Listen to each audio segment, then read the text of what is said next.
Hi, this is Dr. Stephen Seiler. If you're watching this video, then you are probably taking the course on basic training and sports principles for the esports program.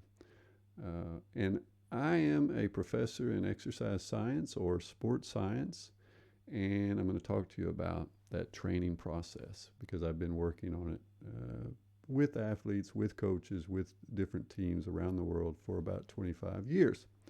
And so the title of this lecture is kind of physical aspects of being best when it counts in sports.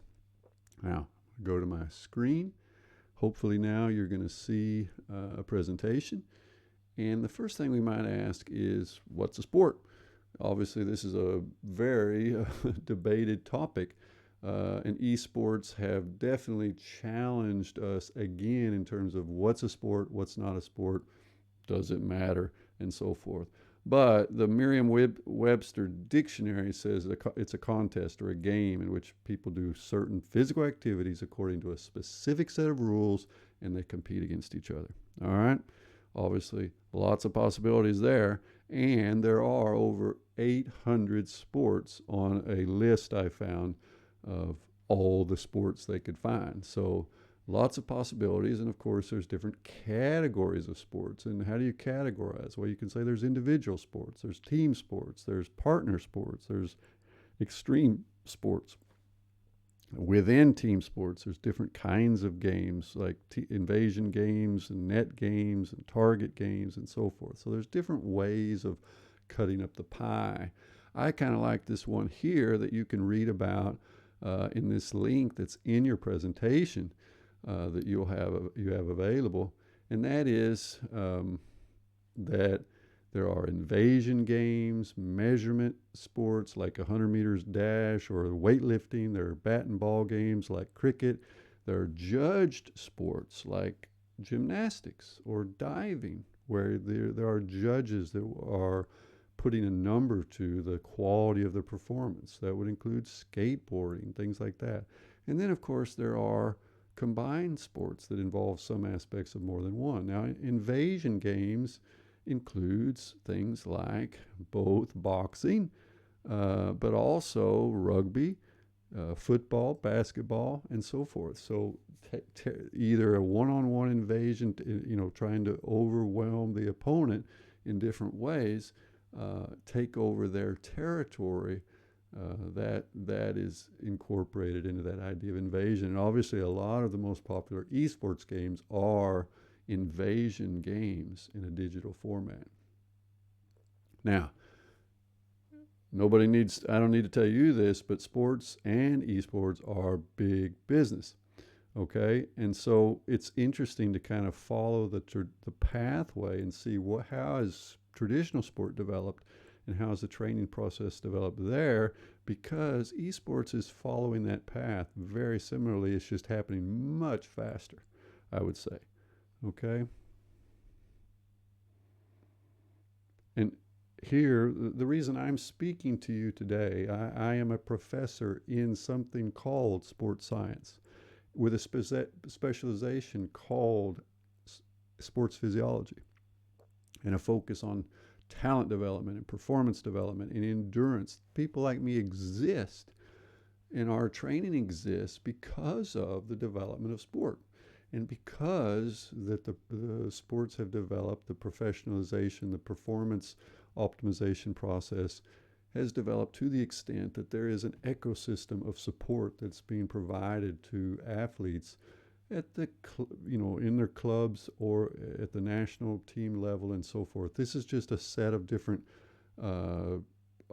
support categories that are provided by the Norwegian Olympic Federation for their athletes. Everything from coaching the coaches to media help to strength training, talent development, technology and equipment. These are their different departments. So it's a big organization that we now have around the sport development process. So who were the first professional athletes? Think about that. Now, what's a professional? Well, it just means that they can make a living doing it. They can have a home and a car, and they can support their family, and they can do just their sport. Train, compete, get paid. Who were the first? Well, maybe. What about the ancient Greeks? Were they amateurs or were they actually professional? Amateur just means for the love of, and so the love of sport, the idea of just performing your sport, being a pure amateur for the love of the sport is kind of a mythology. And you can read about that here in this link that you can copy in and read. But the Olympics, the ancient from antiquity, those Olympics lasted 1,000 years or more, from at least 776 BC through almost 400 AD. They were events like discus, long jump, javelin, running, wrestling, boxing, as we see here on this vase, a kind of our fist fighting. The gloves obviously were not very big. The pentathlon was 5 different events, and so clearly there were sports that we would recognize still today. Milo of Croton was a wrestler. He competed in 7 different Olympics. He won, I believe, 5 different competitions in the period 540 to 516 BC. And I mention him because we have taken this story, which is almost certainly a myth from that era, of Milo as a young man picking up a calf and then every day picking up that same animal. And as the animal grew, of course, Milo had to get stronger to be able to lift and carry this bigger and bigger animal that ultimately was a huge bull. Well, okay, did he really do that? No, but the idea of progression in training, of adaptation, was something the Greeks were at least familiar with. There was an understanding of that process, and that's depicted in this characterization. Now, what about the gladiators? Were the gladiators professional, or were they all just slaves that were being killed? And it's probably the answer is a bit of both. But the idea that it was always a fight to the death in the gladiatorial arena is almost certainly not true. They were they were invested in, and they generally were not killed, although it did happen, and the sport was very dangerous. And there were different groups, different categories, different rules, just like in UFC today or mixed martial arts. Of course, here they had different kinds of weapons, and they were given names based on what set of weapons and armor they were allowed to have. And they were, of course, part of the sport was to match different types against each other and so forth. Now, another group of ancient sportsmen, sports people, and it was essentially only men at that time, so it was sportsmen, these were the charioteers of Rome, of the Roman period, and they were definitely professional athletes. They definitely were revered by their fans, and they made a good living. And the Circus Maximus Stadium in Rome, which was in operation at least 250 years, it had 150,000 capacity. So this was big sports. And we're talking 2,000 years ago. So the charioteers were well-paid professional athletes. And probably some of the Greek Olympians, many of them were as well. At least from this source that I found on the history of the Olympics, they've said it's kind of a myth to think of the Olympians as amateurs of that day, because if they won, then they could be given enough money that they would be set for life, basically. And what's interesting is the Greek athletes of that time also developed their own athletic guilds or player associations, just as we have in the National Football League, the National Basketball Association, in FIFA and so forth, to represent the players in the Olympics, the IOC, to make sure that their health, their work performing conditions or whatever are defensible. And that has probably not happened yet in esports to the same extent. Now, Pierre de Coubertin and others of around the turn of the century, the previous turn of the century, they wanted to reinvent enact and restart the Olympics, because they had not happened for 1,500 years. And so the first modern Olympics were in 1896.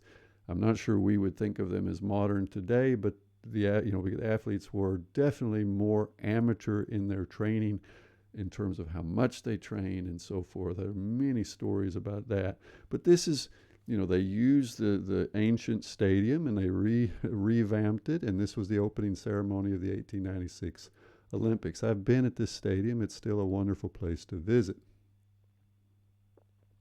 Now, I bring this guy up. This is a guy named Jim Thorpe. Americans will be familiar with him, but Jim Thorpe was a famous athlete of the turn of the century. In 1912, he won 2 gold medals in the Olympics. He won both the pentathlon and the decathlon. So clearly, he was an amazing, all-purpose, all-around athletic talent.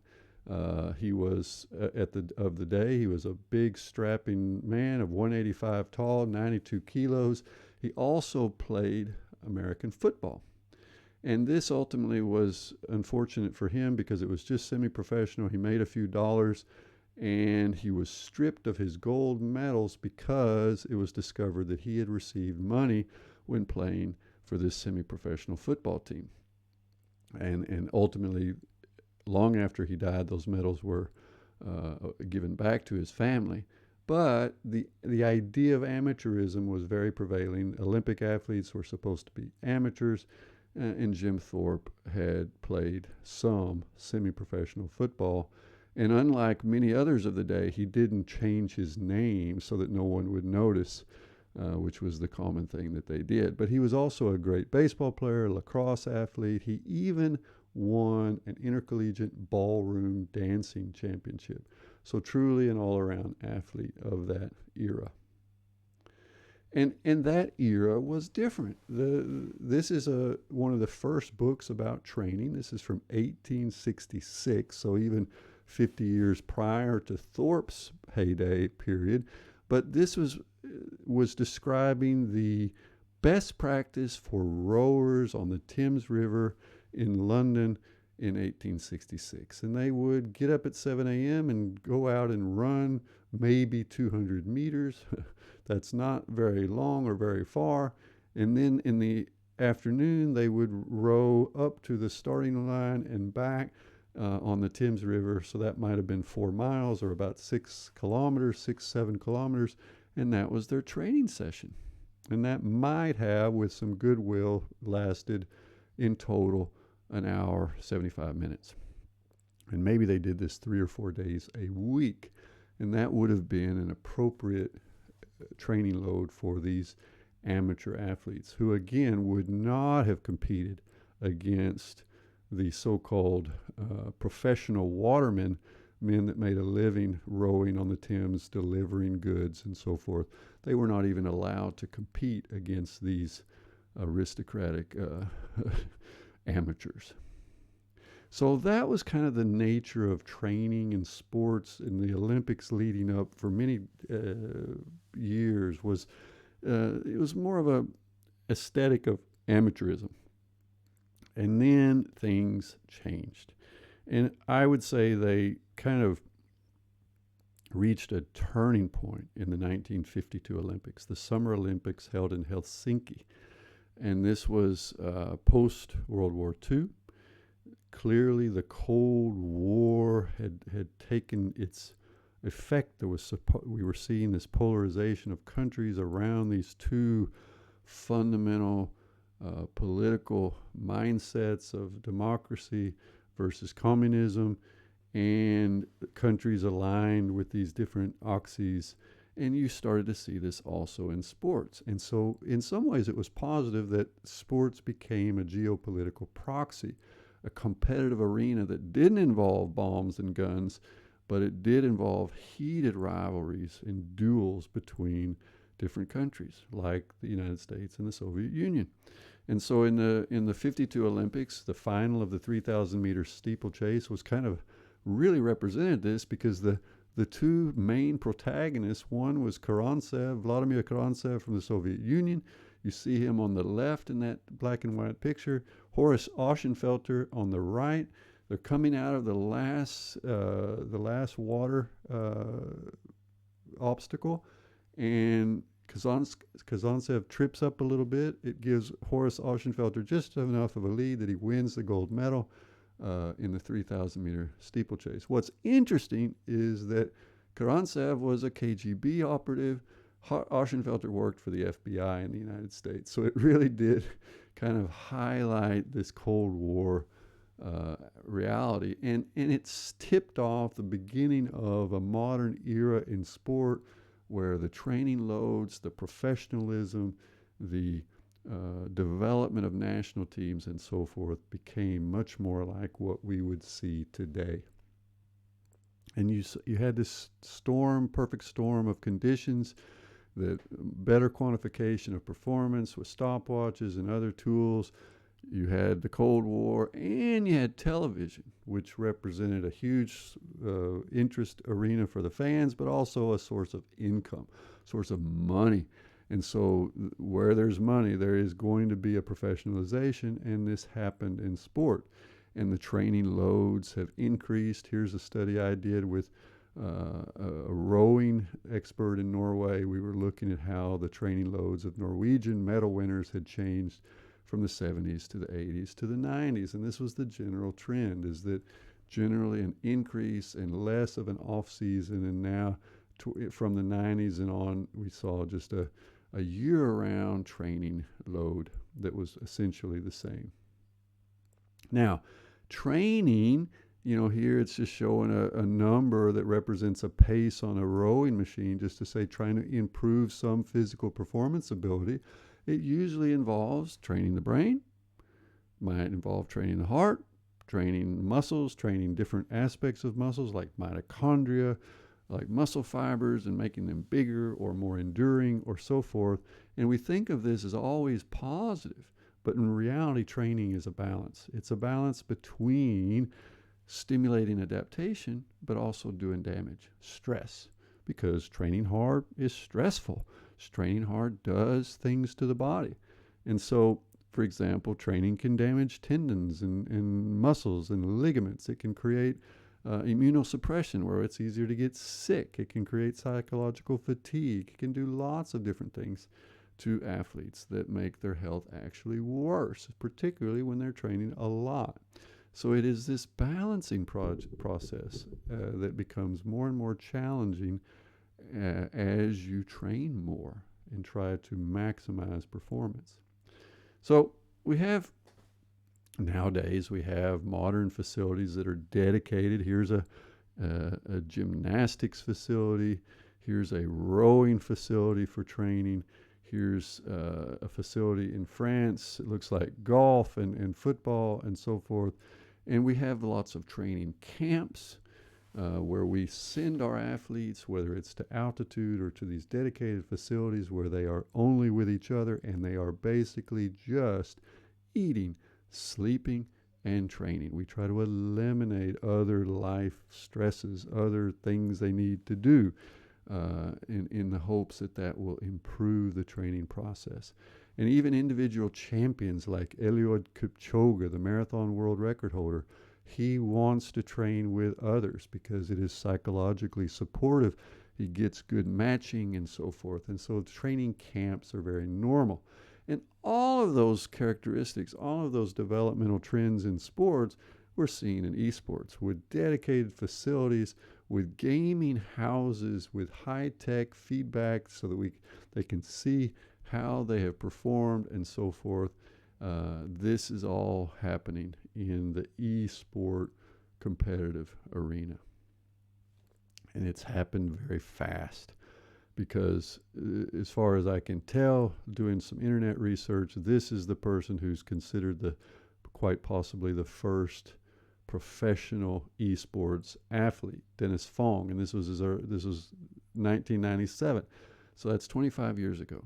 So the entire kind of professional span of esports is a 25-year story compared to a 2,000-year story in other traditional sports. So things are moving very fast in esports. And in the sporting arena, we have our different models for sports performance, where we're looking at all the different contributing factors that add up to the performance ability and performance execution of athletes in general. And obviously, different components have greater importance depending on the nature of the sport because of the different physical characteristics, the physical demands of these different sports. In the esports, it's probably a bit narrower of a set of coordinative of demands, but they are very much present nevertheless, related to information processing like visual skills, acoustic skills, haptic, meaning touch and kinesthetics, proprioception, very fine-tuned motor skills, all the buttons that you guys are pushing and so forth at extremely high speeds. And all of this is being done under very demanding conditions of stress, of expectations and precision demands and time demands and so forth. So this is more of a neurophysical and a cognitive set of skills. But there is a physical component, there's physical fatigue, and there's clear evidence that physical training is positive for this set of demands. And athletes, esports athletes, are training physically. Now, if we look at a model of development for sports athletes, the hockey kids and the shooters and the gymnasts and so forth, there's a general flow from early age, let's call that 0 to 6, where we want kids to move. We want to play. It's not sports. It's more play. And then maybe already by 6 in gymnastics, it would maybe even be earlier, but they would begin to play with certain kinds of structures and apparatus and so forth. But it's really important in that period that the kids are doing different activities. They are just using their bodies, and they're developing general, what we would say, gross, coordination. And then as they get a bit older, they start to do a bit more structured training. They're able to understand the rules of the games and so forth.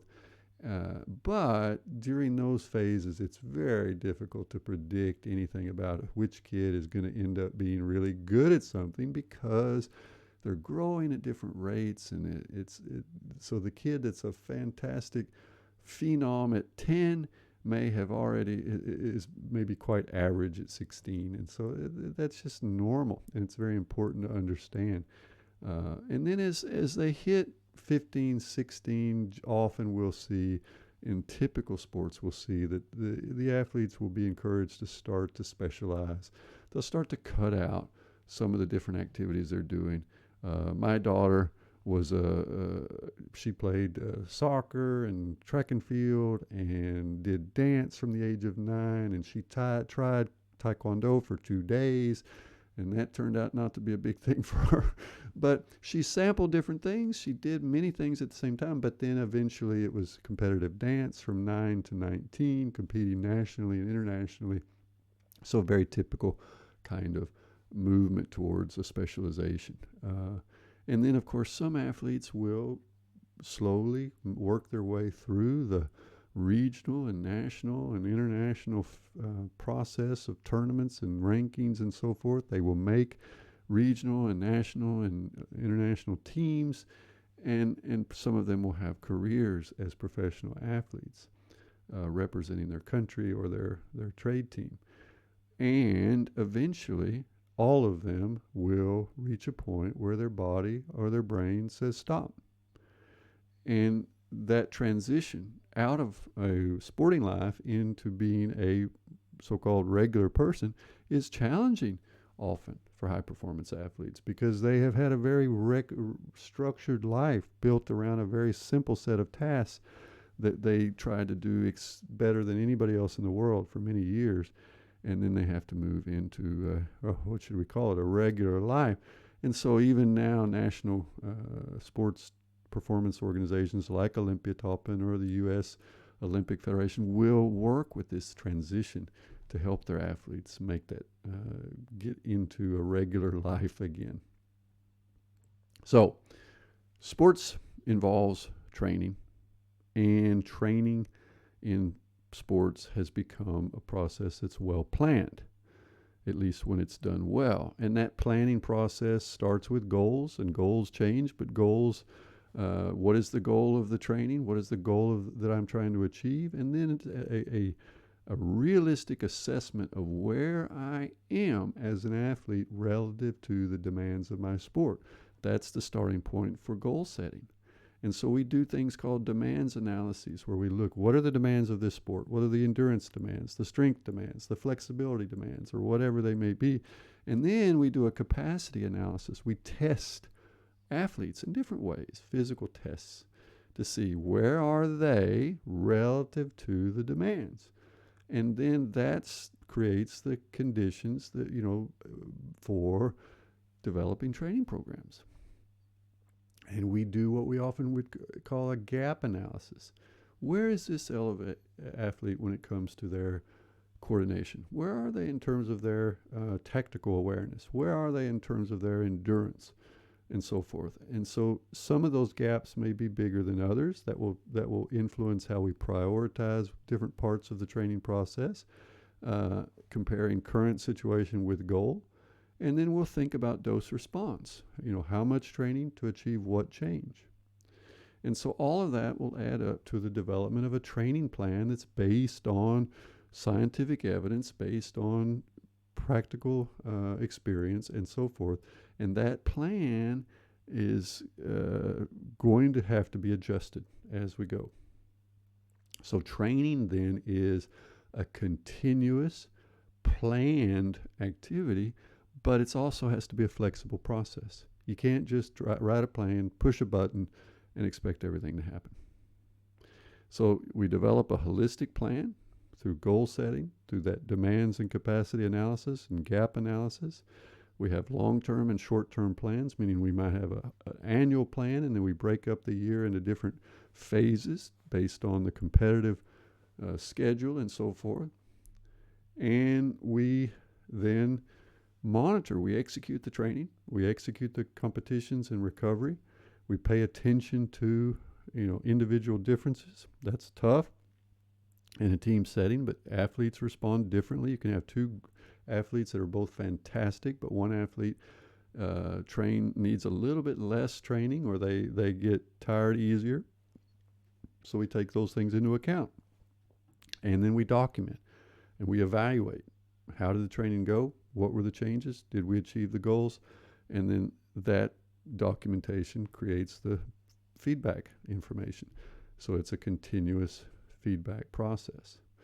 And we see this in many endeavors, in business and so forth, and in research. So this is a continuous improvement process. And critical to that process is coach-athlete communication.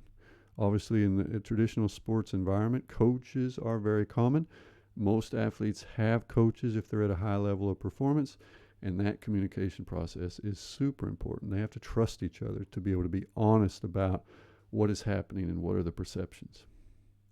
And our athletes set goals at different stages of their development.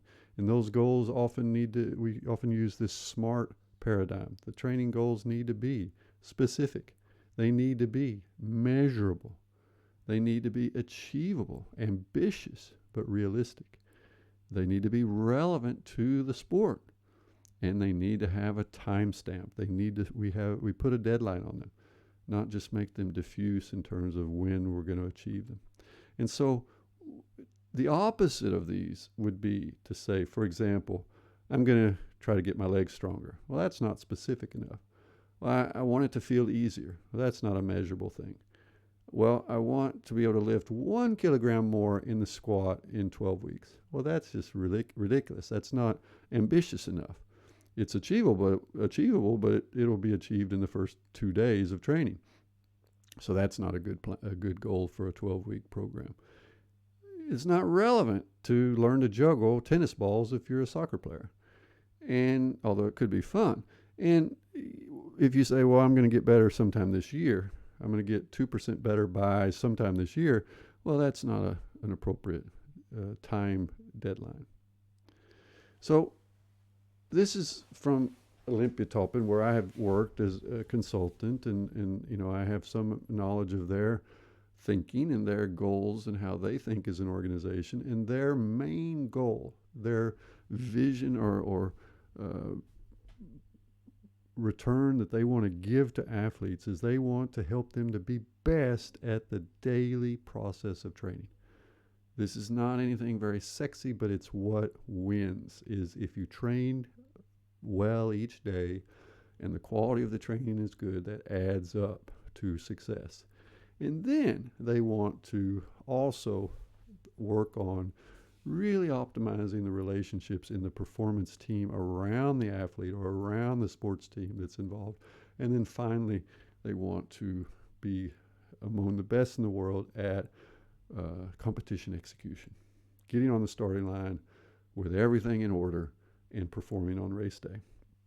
And so it's kind of the three-pronged model. So if this is not happening, then it really doesn't matter how good your competition execution is going to be, because you won't have the capacity, the potential to be a medal winner. So it is a hierarchy of demands. And hierarchies are a useful way of thinking. So I have developed this hierarchy for endurance training in my own teaching and research, and it comes down to doing the basics right. You need to train a lot. You need to have a pretty high volume of training, and you need to have some high intensity training. And then if these things are going well, then we can think about the details on top. And that's a reasonable way of thinking about training is first things first. What are the most important things to achieve in the performance environment? What's next, and so forth. And then take it step by step. But the real foundation for success at all those training hierarchy aspects is health. And so one of the things we have to think about is that you're not going to have a good career in different aspects of esports unless you keep yourself healthy, both mentally and physically. And this is true. This is like the foundation of a house. If it cracks, then that crack's going to work its way up, and it's going to affect everything else. And so when we as coaches and athletes, when we work, the way we train, the way we prescribe training can either tend to be good for our health, it can support it and recognize the issues, the risks, and so forth, or it can tend to tear us up, tear us down, do damage.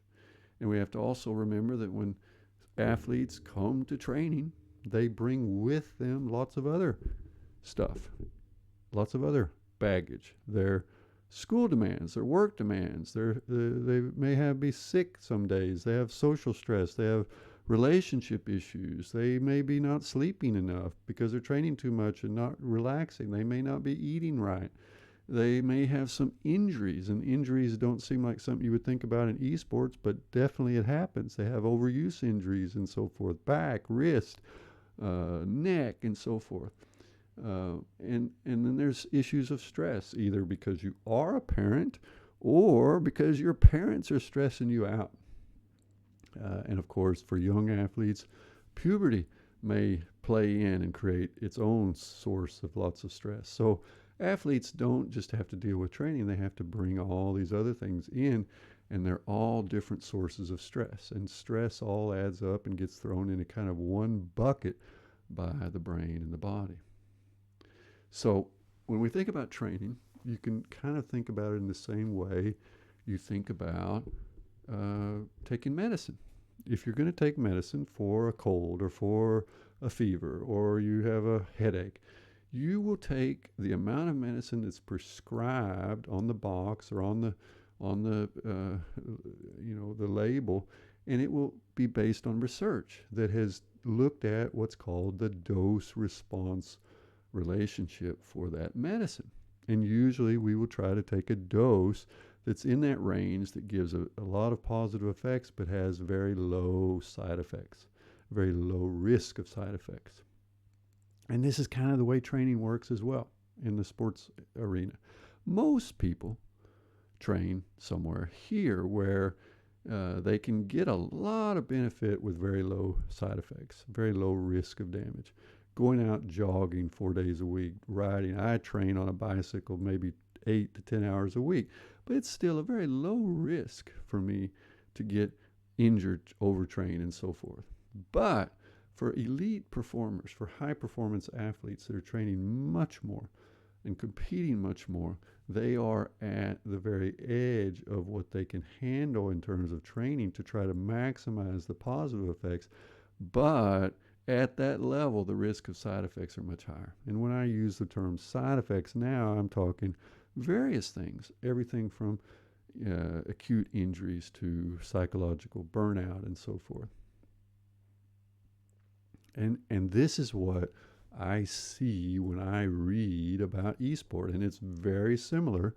The words are a bit different, not all of them, some of them are the same, but it's very similar to what we see with high performance athletes, that when they're at that upper end of what's tolerable, then we see things like overuse injuries. We see things like overtraining syndrome, burnout, and we see phrases like waking up and grinding. The esport athlete gets up, they're living in a gaming house, they go straight to their, they get their cup of coffee, they go straight to the gaming room and in front of the screen, and they grind. I mean, they spend hours of training, hours of performing the game. And many of them are burned out at a young age. So that's what I wanted to talk to you about, is this issue of, what are the parallels? Sports and esports have many parallels. They are part of the same continuum.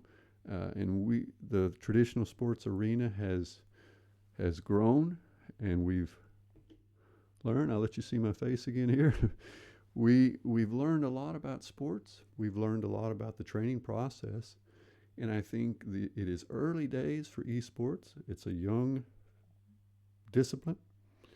And what I see as a high performance physiology type is I see some of the same problems, the same mistakes, the same room for improvement that we saw in regular sports training, traditional sports training 20, 30, 40 years ago. So things are happening fast, and we're going to get better at understanding it. Thank you for listening.